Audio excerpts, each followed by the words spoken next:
Saw TV. Before we dive into today's episode, I want to take a moment to dedicate this entire season to someone incredibly special to me. Last year, our family lost our heart and soul when my younger brother passed away at just 32 years old, after courageously fighting a lifelong battle with cerebral palsy. He wasn't just my little brother. He was our family's light, our source of joy, and the person who taught us what true strength looks like. His spirit, his laughter, and his unbreakable determination continue to inspire everything I do.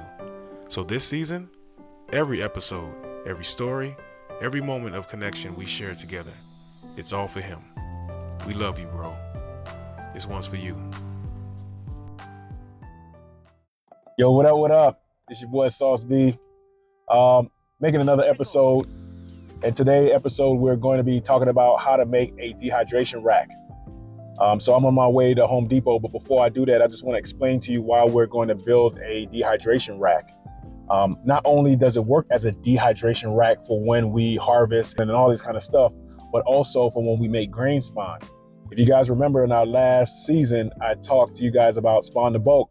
And one of the bags, two of the bags actually, that I made, one of them was, it was too wet and soggy, so the mycelium couldn't actually do what it needed to do. And the other one was, it was too dry. So hopefully while doing this, it would be just right that we need to be able to make sure our mycelium is able to grow inside, and then we can use it as spawn, right? So I'll see you guys in a minute. Going inside. But before we continue, don't forget to pound the subscribe, like, and notification bell. That way you can get all the hottest new content from your boy. Yep. It is very windy out here. Cold, as expected, but I'll see you guys inside. So, as you can see, we're now inside Home Depot.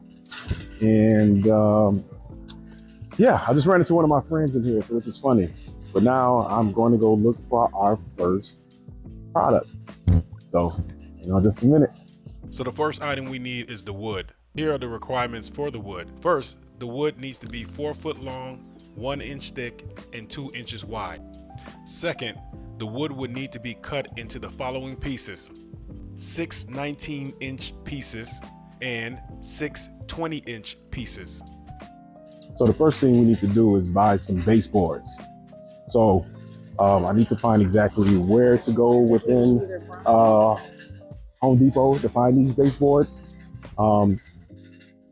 The thing about these baseboards is you have to buy a specific type of lumber.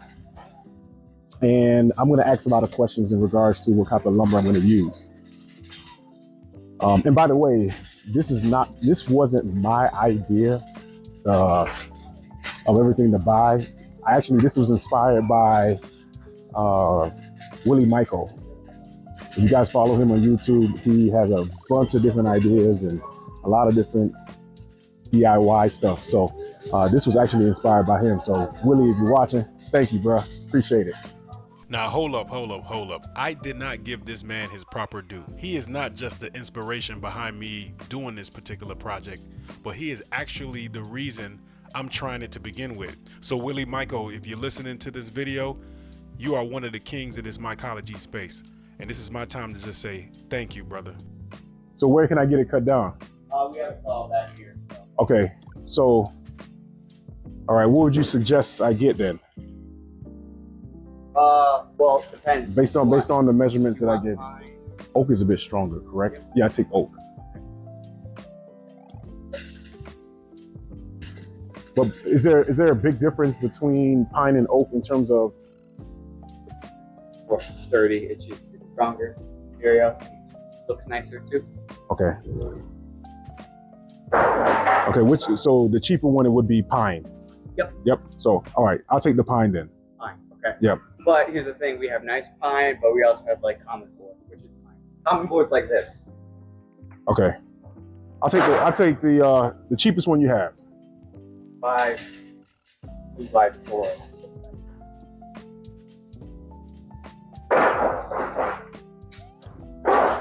As like I said, I'm trying to show y'all how to grow mushrooms on a budget. So, Home Depot does not have 4 foot ones. So what you're gonna need to get is the one that's 8 foot long, and just cut them in half. These, okay, these pine boards, it's 8 foot. So what I was able to get is 8 foot long pine baseboards. This should be roughly about 6 19-inch pieces and 6 20-inch pieces. So I bought 4 of these. I probably just only need 3, but I bought 4 just in case. So when they cut it, they'll cut it at the right length. We'll have the adequate amount of lumber. All right, so now it's time to go find a roll of aluminum screen. Product number 2, aluminum screen. For those who don't know what an aluminum screen is, it's the material that sits outside of your window when you open up your window that prevents bugs and other things from getting into your house. The size you'll need is a 36-inch by 84-inch. And trust me, that is plenty. All right, so it looks like we have our screen here. It appears to be, this was $12.48. This is an extra strength one. This is the size, this is actually the size that we need, the 36-inch by 84-inch screen.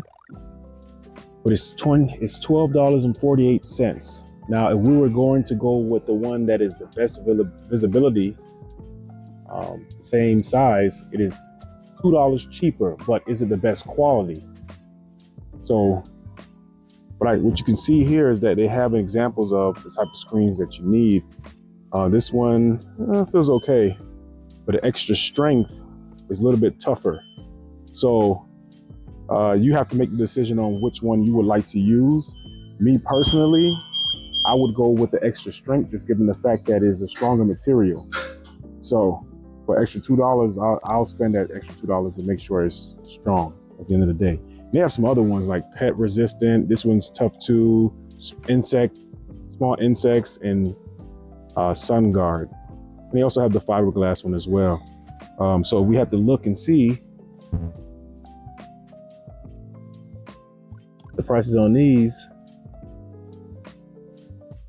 And as you begin to get stronger material, they start to creep up in price, as you can see here. So I think for the sake of the video, I think I'm gonna go ahead and just get the one right here, the extra strength, okay?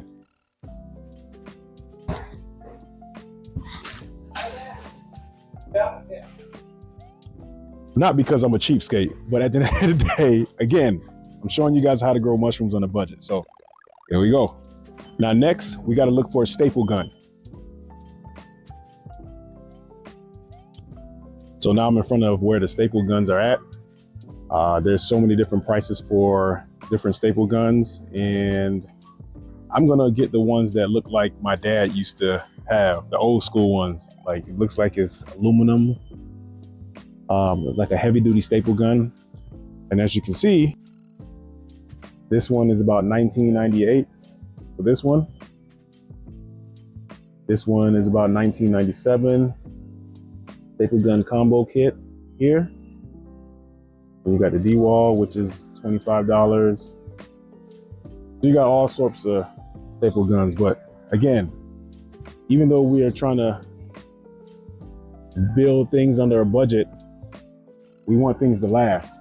So good quality is what we're looking for as well, just not good price. So with that being said, this one that is $19.97. Why is it 3-in-1? Easy squeeze. It's a 3-in-1 gumbo kit. Okay. What does it have?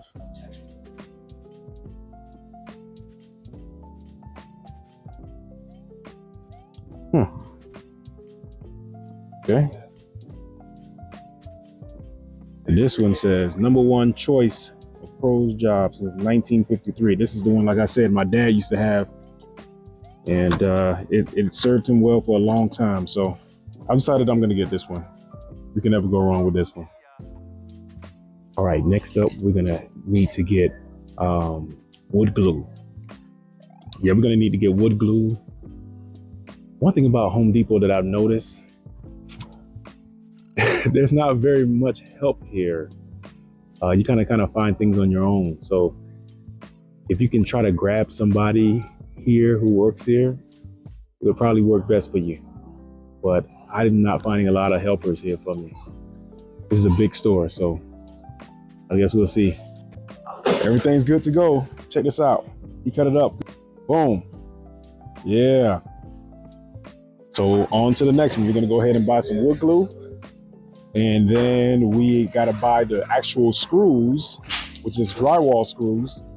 And I think we have to buy the box fan, and that's pretty much it. And then we're out of here. So I see you guys at the, I think I'm gonna go to get the wood glue first.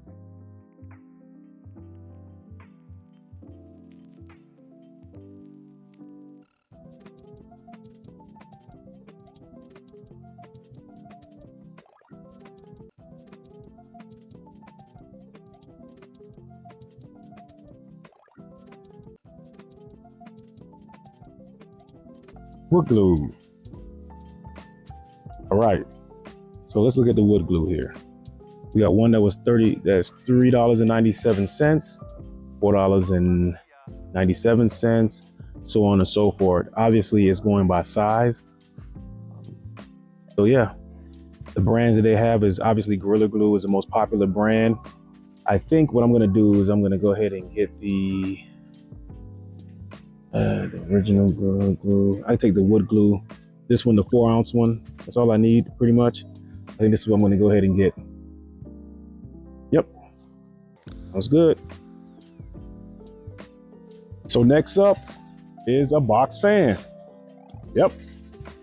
Let's see, it should be where the ceilings are at, right? Ceiling fans are at, right? Hopefully.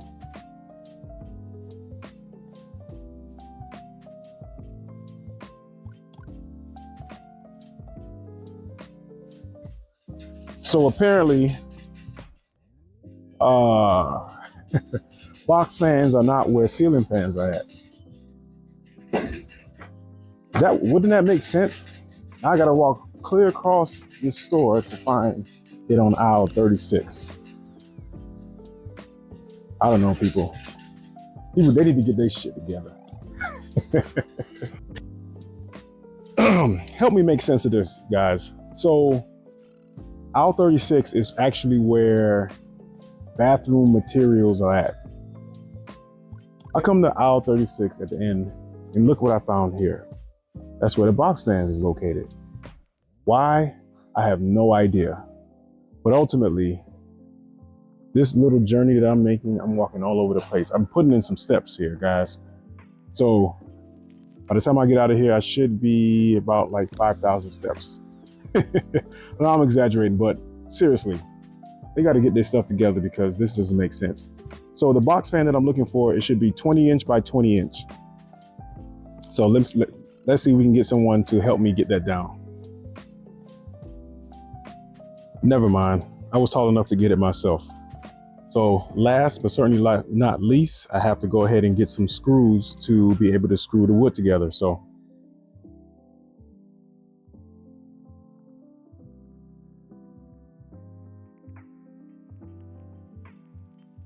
the type of screw that I need is the number 6 screw, which is this, which is 1 1/4 screw drive. This screw is a drywall screw. This is what I need exactly. And so as I'm looking here, the price on it is $4.98 each. So I don't need this many screws, so maybe I need this in the future, perhaps. And even down here, it looks like they have a bunch of them down here as well, which is $4.98. So obviously, if you want them more, they're more expensive, but overall, they're roughly around this price. So that's what I can find as the cheapest. So I think I'm gonna go with this one. So, ladies and gentlemen, that completes our shopping here at Home Depot. Next time you see me is in the car when I show you the receipt, how much I spent. All right, see you soon. Peace. All right, so I'm back in the car. I'm done shopping, and so I have the results of how much I paid for everything today to make a dehydration rack. So, couple takeaways. One, Home Depot, you need more employees. Understand there's a shortage of employees out here, but I think that you guys can do a better job of making people more available to answer questions and be more helpful. That's number one. Number two, you guys need to put things where things make sense, right? If I'm looking for a baked item as a grocery store, it should be along with the sugar and flour. It shouldn't be with it should not be in the candy aisle. It doesn't make sense, right? So those are the two things that I took away. One more thing that I took away is lumber is expensive, right? It hasn't gone down since the pandemic. I know we had a shortage right around the pandemic time, and the prices has risen, but this is crazy how much you spend for lumber. It's absolutely insane. And I remember I got the cheapest one, which is pine, right? So after everything was said and done, between the lumber, the box fan, the portable fan, the lumber, the box fan, the glue, the staple gun, and the drywall screwdriver, not the screwdriver, but the screw, everything came out to about $91.98 plus tax. So just under $100, as well as the screen, the aluminum screen that I use for when we dry the grains and the mushrooms when we're done with it. But yeah, so it looks like we nailed it right under $100. So this is a good day. I was expecting to pay more than that, but when I saw that it was under 100, everything worked out. So now we're gonna go ahead and build it. What up? Thank you guys for watching this episode. It was a little something different, but this is how things are gonna be going for the next season, more DIY. Please tune into the next episode where I show you what I did with all the materials that I bought at Home Depot and show you guys how to build a dehydration rack. All right, see you next week. Peace.